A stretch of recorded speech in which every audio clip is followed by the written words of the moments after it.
Bismillahirrahmanirrahim. Assalamualaikum warahmatullahi wabarakatuh. Jumpa lagi anak-anak kelas 12 dalam pembimbingan konseling ya. Kita masuk hari ini pada pertemuan ketiga, melanjutkan pada pertemuan yang lalu. Jadi kita masih tetap dalam pembimbingan proses untuk persiapan Anda setelah lulus ya. Oke, jadi yang pertemuan sebelumnya kita membahas tentang apa kemarin mengetahui diri sendiri ya. Jadi kita masih melihat kepribadian kita. Nah, hari ini akan saya lebih tingkatkan. Jadi, yang kita bahas hari ini adalah tentang yang pertama tentang soft skill. Apa sih soft skill itu? Jadi soft skill itu adalah kemampuan kita yang di luar materi pelajaran. Jadi kemampuan-kemampuan yang ini tidak bisa terukur sebenarnya. Artinya tidak bisa terukur di sini, tidak ada ukuran yang pasti. Cuma ini bisa dirasakan. Sedangkan hard skill itu sudah bisa diukur. Kenapa ini tidak saya bahas lebih mendalam karena ini sudah ada buktinya. Jadi hard skill itu sudah bisa dilihat ketika Anda menunjukkan nantinya transkrip atau SKHU dan lain sebagainya, nilai rapot itu adalah hard skill. Itu sudah bisa terukur kemampuan Anda dalam ilmu yang dipelajari itu sudah terukur. Cuman untuk soft skill ini tidak terukur secara pasti gitu. Kenapa ini saya bahas? Ternyata sekarang ini perusahaan-perusahaan itu lebih mengedepankan soft skill-nya yang dicari, bukan hard skill-nya. Jadi eh, selain hard skill yang dilihat, soft skill itu akan jadi nilai plus ya buat Anda ketika mencari pekerjaan. Oke, sebagai contohnya ini ya akan saya tunjukkan. Ini adalah apa yang disampaikan oleh perusahaan ketika mencari calon pekerja ya di perusahaan mereka masing-masing. Jadi kita masih fokusnya kepada Anda yang mencari pekerjaan. Coba mari kita perhatikan baik-baik. Contohnya yang pertama dari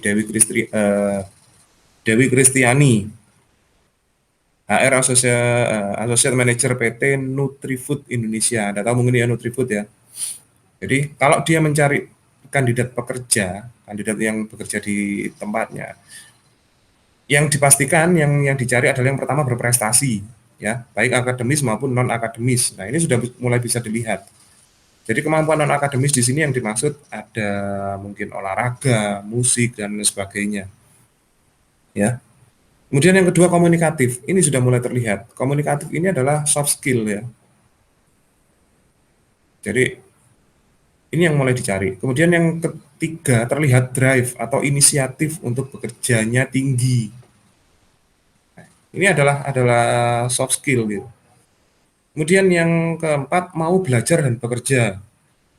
Yang kelima tidak neko-neko atau taat aturan, tapi tetap komunikatif jika ada ide-ide yang improvement ya untuk perbaikan di sekitarnya. Jadi itu sudah mulai bisa dilihat bahwa perusahaan-perusahaan sekarang lebih banyak melihatnya kepada soft skill sebagai nilai tambahnya. Kemudian yang kedua dari Yomart, HRD-nya Yomart.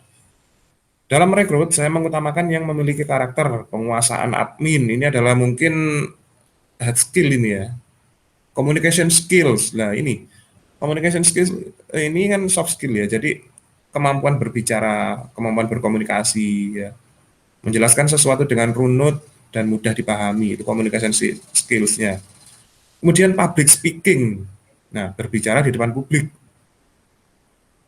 Computer skills seperti Microsoft Excel ya. Kemudian yang berikutnya ada Pak Oki dari Multistrada, pabrik ban Korsa, Achilles dan sebagainya. Dalam rekrut yang diutamakan adalah karakternya sabar, teliti, mau menolong orang lain dan mandiri. Oh, ini semuanya soft skill yang dibahas. Ya. Kemudian yang terakhir ada Sogo Department Store. Ya. Starbucks, Domino Plaza dan lain sebagainya. Jadi kalau merekrut karyawan, dia akan yang dicari adalah punya motivasi, yang kedua percaya diri, yang ketiga sopan, kemudian sistematis. Ya. Ini perusahaan-perusahaan sekarang. Jadi ketika mencari pekerja itu yang dicari. Lebih banyak yang dilihat adalah pada soft skill-nya, bukan hard skill-nya ya. Kemudian itu yang harus Anda perhatikan yang pertama. Jadi beruntunglah ketika orang-orang ya, anak-anak yang ikut organisasi dan lain sebagainya atau mampu mengembangkan diri dan lain sebagainya itu akan punya nilai tambah untuk ketika mencari pekerjaan ya. Nah, setelah kita mengetahui itu, nah pertanyaan saya yang berikutnya adalah apakah Anda sudah tahu jenis-jenis usaha atau jenis-jenis pekerjaan yang ada gitu. Oke, coba saya perhatikan, saya sharekan lagi, coba diperhatikan masing-masing. Yang pertama adalah bidang usaha dalam agrikultur. Ya, jenis pekerjaannya ya seni pertamanan, perawat gelanggang, olahraga, ya operator tenaga pabrik, petani, pemelihara binatang, peternak, perawat ini adalah perawat hewan ya. Kemudian dekor taman itu adalah bidang agrikultur. Yang kedua arsitek dan konstruksi. Ya, pekerja konstruksi, pekerja perawatan jalan raya, tukang pipa, drafter dan ahli listrik itu adalah konstruksi.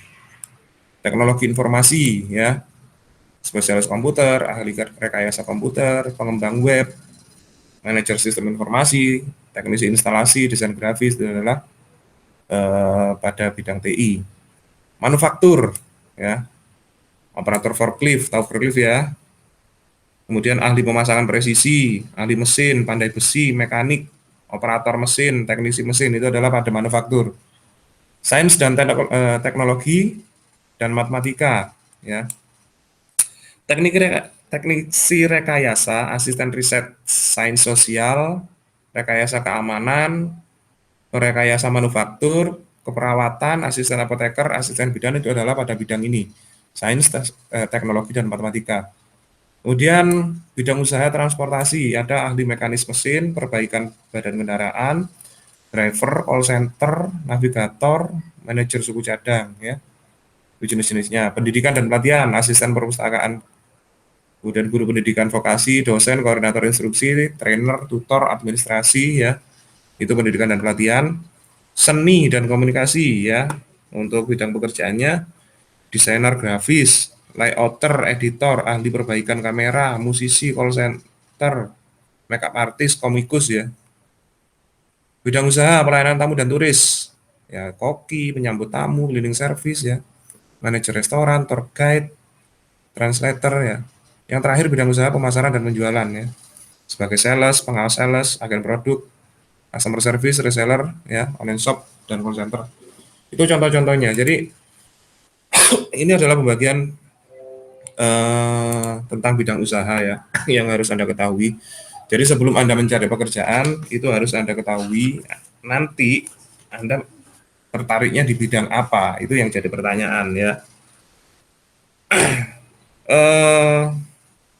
Yang berikutnya untuk mendukung itu semua ya, silakan nanti Anda membuat tabel, mempersiapkan diri kira-kira. Tabelnya saya share aja biar Anda lebih tahu, dan nanti juga akan saya share di Google Classroom ya. Saya perjelas tabelnya.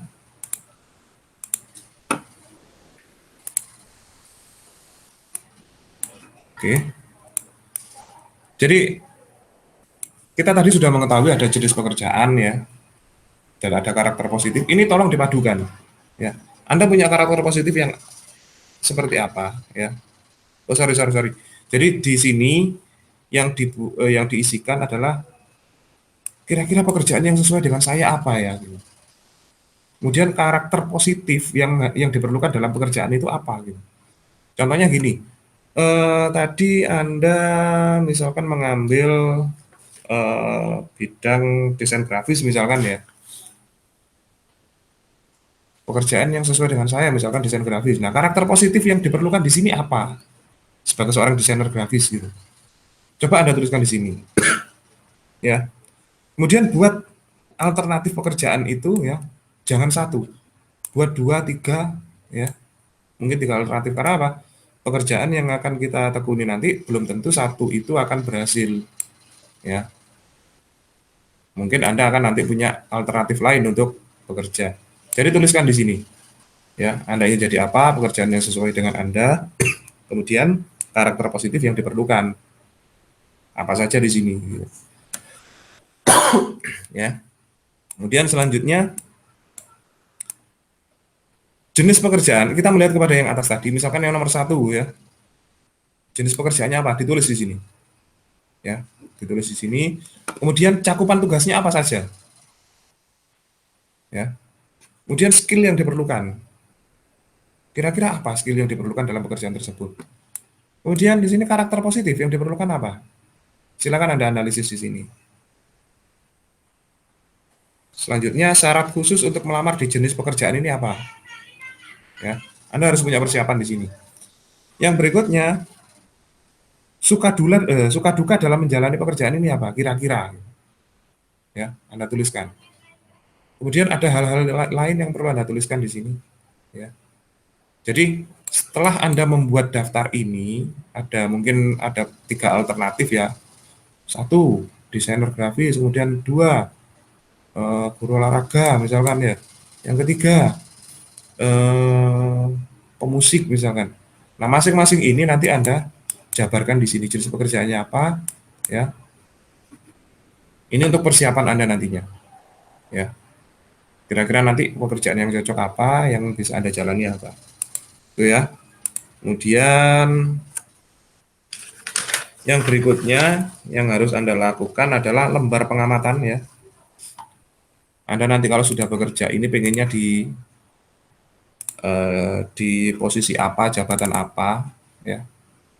Itu Anda harus lakukan pengamatan, ya. Oke, saya share dulu. Ini ya. Jadi lembar pengamatan posisi, jabatan, dan penghasilan. Yang pertama yang harus Anda gali ketika Anda melamar suatu pekerjaan, ya, statusnya dulu. Anda harus mencari informasi di sini kalau Anda mencari pekerjaan. Statusnya apa? Sebagai karyawan tetap, kontrak, outsource, atau magang, ya. Jelaskan di sini statusnya. Kemudian jabatan. Jabatan yang Anda lamar nanti apa kira-kira? Pelaksana, staff, supervisor, manager, direktur, dan lain-lain. Kemudian jelaskan di sini, ya. Yang berikutnya pendapatan. Anda harus bisa mendapatkan informasi ini. UMR-nya berapa? Gajinya berapa? Bonusnya berapa? Uang lembur, uang dinas, THR, dan lain-lain. Kira-kira ada enggak masing-masing ini? Jelaskan di sini, ya. Fasilitas. Ini juga penting ketika Anda bekerja, ya. Fasilitasnya ketika Anda bekerja ini apa? Ada fasilitas kesehatan kah?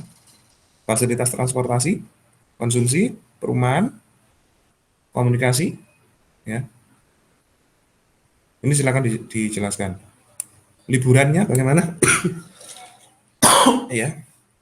Apakah ada cuti, ada rekreasi dan lain-lain? Ya. Cari informasi di situ. Pendidikan untuk mendukung pekerjaan Anda. Setelah Anda bekerja nanti, apakah nanti ada training di situ? Apakah boleh bersekolah lagi untuk meningkatkan karir? Ya. Anda harus bisa mencari informasi itu. Nah, yang berikutnya, kalau Anda misalkan mengundurkan diri, PHK atau pensiun, bagaimana ketika Anda bekerja di instansi yang Anda inginkan itu, ya, berikan penjelasan. Kemudian lain-lain kalau ada tambahan silakan ditambahkan. Ini untuk persiapan Anda mencari pekerjaan berikutnya. Ya. Ya Allah. Kemudian kalau Anda tadi sudah sampai ke sana, apalagi yang harus digali? untuk persiapan Anda bekerja, ya. Yang berikutnya adalah ini, saya share dulu.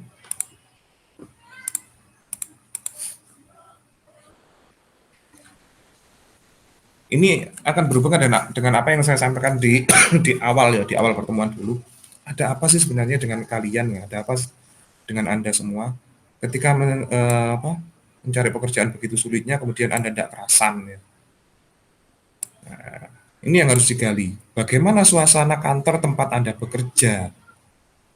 Ya, ini tolong dijelaskan. Ini untuk mempersiapkan